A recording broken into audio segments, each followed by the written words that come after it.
ಸರ್ಕಾರಕ್ಕೆ ಒಂದಾದ ಮೇಲೆ ಒಂದು ಸಂಕಷ್ಟ ಅಂತ ಅನಿಸ್ತಾ ಇದೆ. ರೈತರ ಸಮಸ್ಯೆ ಬಗೆಹರಿತಾ ಇದ್ದಂಗೆ ಮತ್ತೆ ಗುಂಡಿಗಳ ಸಮಸ್ಯೆಯ ಬಗ್ಗೆ ಇವಾಗ ಗಮನ ಹರಿಸೋಣ. ಬಿಜೆಪಿ ನಾಯಕರು ರಸ್ತೆ ಗುಂಡಿಗಳು ಮುಚ್ಚುವ ಅಭಿಯಾನ ಏನು ನಡೀತಾ ಇದೆ ಅದರನ್ನ ಹೋಗಿ ಪರಿಶೀಲನೆ ಮಾಡಿರುವಂಥದ್ದು ವಿರೋಧ ಪಕ್ಷದ ನಾಯಕರಾಗಿರುವಂತಹ ವಿಧಾನಸಭೆ ವಿಪಕ್ಷ ನಾಯಕ ಆರ್ ಅಶೋಕ್ ಅವರ ನೇತೃತ್ವದಲ್ಲಿ ಗುಂಡಿ ಮುಚ್ಚುವ ಅಭಿಯಾನ ಏನು ನಡೀತಾ ಇದೆ ಅದನ್ನ ವೀಕ್ಷಣೆ ಮಾಡಲಾಗಿದೆ. ಈಗ ಜಿಬಿಎ ಗುಂಡಿಗಳನ್ನು ಮುಚ್ತಾ ಇದೆ ಬೆಂಗಳೂರಲ್ಲಿ ಇರುವಂಥದ್ದು. ಸದ್ಯ ವಿಜಯನಗರ ಹಾಗೆ ಗೋವಿಂದರಾಜನಗರದ ಗುಂಡಿಗಳೇನಿದ್ದಾವೆ ಆ ಕ್ಷೇತ್ರಗಳ ಗುಂಡಿಗಳನ್ನು ಯಾವ ಮಟ್ಟದಲ್ಲಿ ಮುಚ್ಚಿದ್ದಾರೆ ಅನ್ನೋದರ ಪರಿಶೀಲನೆಯನ್ನು ಮಾಡಿದ್ದಾರೆ.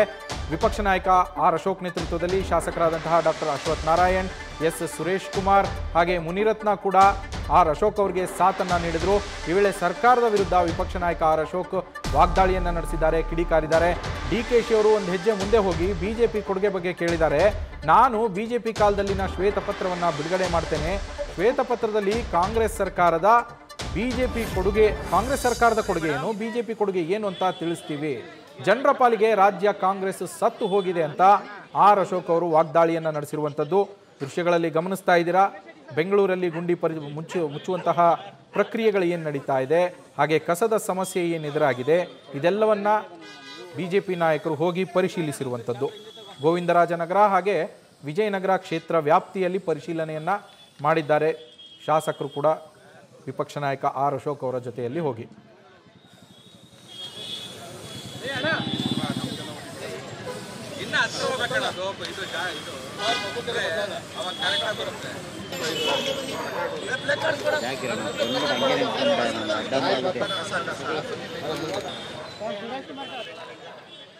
ಮುನಿರತ್ನ ಅವರು ಅಲ್ಲಿ ಗೋಡೆ ಮೇಲೆ ಬರವಣಿಗೆ ಒಂದು ಬರಹವನ್ನು ಬರಿತಾ ಇದ್ರು, ಬ್ರ್ಯಾಂಡ್ ಬೆಂಗಳೂರು ಅಂತೇಳಿ. ಇದು ಡಿ ಕೆ ಶಿವಕುಮಾರ್ ಅವರ ಬ್ರ್ಯಾಂಡ್ ಬೆಂಗಳೂರು ಕನಸೇನಿದೆ ಬಹುಶಃ ಅದನ್ನು ಅಣಕಿಸುವಂತಹ ಒಂದು ಪ್ರಯತ್ನ ಇದು. ಯಾಕಂದರೆ ಬ್ರ್ಯಾಂಡ್ ಬೆಂಗಳೂರಿನಲ್ಲಿ ಗುಂಡಿಗಳು ತುಂಬಿದಾವೆ, ಕಸ ತುಂಬಿದೆ, ಎಲ್ಲೆಂದರಲ್ಲಿ ಕಸ ಇದೆ. ಹಾಗೆಯೇ ಗುಂಡಿಗಳಂತರೂ ಲೆಕ್ಕಕ್ಕೆ ಇಲ್ಲ. ಒಂದು ಕಡೆ ಮುಚ್ಚಿದ್ರೆ ಇನ್ನೊಂದು ಕಡೆ ಬಾಯಿ ತೆರಿತಾ ಇದ್ದಾವೆ ಗುಂಡಿಗಳು. ಸರ್ಕಾರ ಮುಚ್ತಾ ಇದ್ದೀವಿ ಅಂತ ಹೇಳ್ತಾ ಇದೆ, ಮುಚ್ಚುವ ಪ್ರಕ್ರಿಯೆಗಳು ನಡೀತಾ ಇದೆ ಅಲ್ಲಲ್ಲಿ. ಆದರೆ ಇಲ್ಲಿ ಮುಚ್ಚಿದ್ರ ಇನ್ನೊಂದು ಕಡೆಗೆ, ಇನ್ನೊಂದು ಕಡೆ ಮುಚ್ಚಿದ್ರ ಮತ್ತೊಂದು ಕಡೆಗೆ ಗುಂಡಿಗಳು ಬಾಯಿ ತೆರಿತಾನೆ ಇದ್ದಾವೆ. ಗುಂಡಿಗಳಿಗೆ ಜನ ಬಲಿ ಆಗ್ತಾನೆ ಇದ್ದಾರೆ. ಸೊ ಅದನ್ನು ಅಣಕಿಸುವ ರೀತಿಯಲ್ಲಿ ಗೋಡೆ ಮೇಲೆ ಬರಹವನ್ನು ಮುನಿರತ್ನ ಅವರು ಬರಿತಾ ಇದ್ದಿದ್ದು ಬ್ರ್ಯಾಂಡ್ ಬೆಂಗಳೂರು ಅಂತೇಳಿ. ಒಂದು ರೀತಿಯಲ್ಲಿ ಇದು ಸರ್ಕಾರದ ವಿರುದ್ಧ ಬಿಜೆಪಿ ನಾಯಕರ ಪ್ರತಿಭಟನೆಯೇ ಅಂತ ಹೇಳ್ಬೋದೇನೋ. ಯಾಕಂದರೆ ಅಲ್ಲಿ ಘೋಷಣೆಗಳು ಇದ್ದಾವೆ, ಧಿಕ್ಕಾರದ ಘೋಷಣೆಗಳಿರುವಂತಹ ಪ್ಲಕಾರ್ಡ್ಗಳನ್ನು ಪಾಂಪ್ಲೆಟ್ಗಳನ್ನು ಇಟ್ಕೊಂಡು ನಿಂತಿರುವಂಥದ್ದು. ಹಾಗಾಗಿ ಗುಂಡಿ ಮುಚ್ಚುವ ಪರಿಸ್ಥಿತಿಯಲ್ಲಿ ಆ ಪ್ರಕ್ರಿಯೆಯಲ್ಲಿ ಸರ್ಕಾರ ಎಷ್ಟು ಸಕ್ಸಸ್ ಆಗಿದೆ ಅನ್ನೋದನ್ನು ತೋರಿಸೋದಕ್ಕೆ ಒಂದು ರೀತಿಯಲ್ಲಿ ರಿಯಾಲಿಟಿ ಚೆಕ್ ಥರ ಬಿಜೆಪಿ ನಾಯಕರು ಹೋಗಿರುವಂಥದ್ದು ಇದು. ಗೋವಿಂದರಾಜನಗರ ಹಾಗೆ ವಿಜಯನಗರ ವಿಧಾನಸಭಾ ಕ್ಷೇತ್ರಗಳಿಗೆ ತೆರಳಿ ಅಲ್ಲಿ ರಸ್ತೆ ಗುಂಡಿಗಳನ್ನು ಯಾವ ಮಟ್ಟದಲ್ಲಿ ಮುಚ್ಚಲಾಗಿದೆ, ಅಲ್ಲಿಯ ಸ್ವಚ್ಛತೆ ಎಷ್ಟರ ಮಟ್ಟಿಗೆ ಇದೆ ಅನ್ನೋದನ್ನು, ಅಲ್ಲಿಯ ವಾಸ್ತವ ಚಿತ್ರಣವನ್ನು ನೋಡೋದಕ್ಕೆ ಹೋಗಿದ್ದಾರೆ ನಾಯಕರು, ಬಿಜೆಪಿ ನಾಯಕರು. ಆ ಸಮಯದಲ್ಲಿ ಬ್ರ್ಯಾಂಡ್ ಬೆಂಗಳೂರು ಅಂತ ಬರೆದು ಸರ್ಕಾರದ ಮುಖ್ಯವಾಗಿ ಡಿ ಕೆ ಶಿವಕುಮಾರ್ ಅವರ ಬ್ರ್ಯಾಂಡ್ ಬೆಂಗಳೂರು ಕನಸೇನಿದೆ ಅದರ ಬಗ್ಗೆ ಇವತ್ತು ನಿಜವಾಗ್ಲೂ ಬ್ರ್ಯಾಂಡ್ ಬೆಂಗಳೂರು ಆಗಿದೆಯಾ ಅನ್ನೋದನ್ನು ತೋರಿಸಿಕೊಡುವಂತಹ ಪ್ರಯತ್ನ.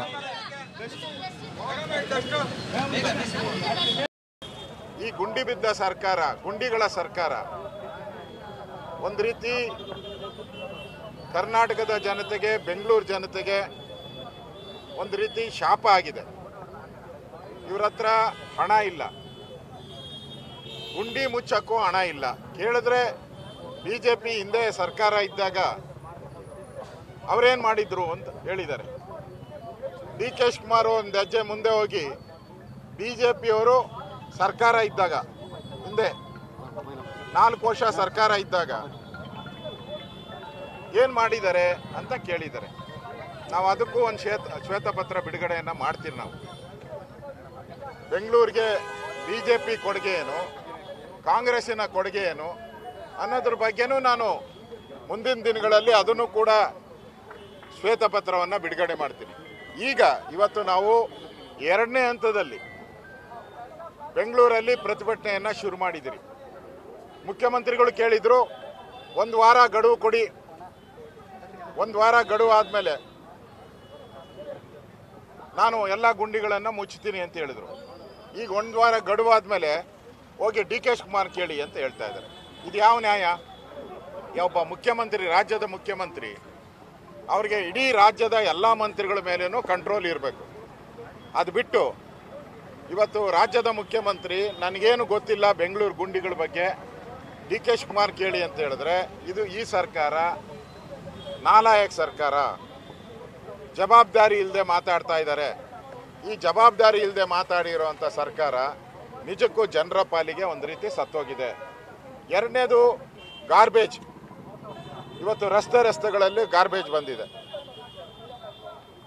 ಕಾಂಟ್ರಾಕ್ಟರ್ನ ಕೇಳಿದ್ರೆ ಈ GBA ಆದಮೇಲೆ, ಕಾರ್ಪೊರೇಷನ್ GBA ಆದಮೇಲೆ ಯಾವುದೇ ಹಣ ಬಿಡುಗಡೆ ಆಗ್ತಾ ಇಲ್ಲ, ನಮ್ಗೆ ಹಣ ಬರ್ತಾ ಇಲ್ಲ, ನಾವು ಕೆಲಸ ಮಾಡ್ತಾ ಇಲ್ಲ ಅಂತ ಹೇಳ್ತಾ ಇದ್ದಾರೆ.